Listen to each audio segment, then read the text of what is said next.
Peningkatan kualitas dan kuantitas pelayanan kepada pasien terus dilakukan oleh RSUD Buleleng dengan menyediakan pelayanan catheterization laboratory atau cath lab. Pelayanan tersebut mencakup pemasangan ring jantung dan pemeriksaan pembuluh darah di otak bagi pasien penderita stroke.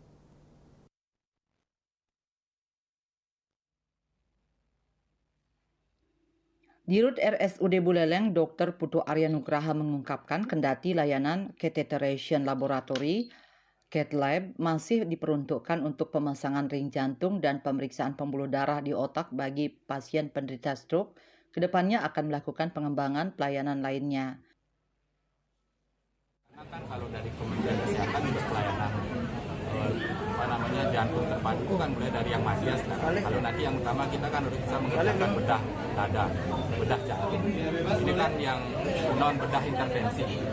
Jadi dia menggunakan alat kateter. Tapi nanti kalau yang utama kita memang harus mampu membuka dada untuk operasi jantung. Nah itu perlu staf yang lebih banyak.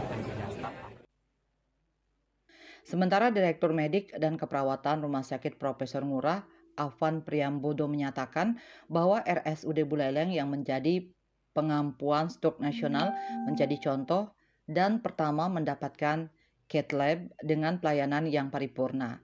Dengan demikian pasien stroke bisa ditangani maksimal tanpa kecacatan. Menjadi beban dan juga bisa melakukan aktivitas hariannya dengan sendiri tanpa bantuan orang lain. Jadi tentunya ini yang paling ujung.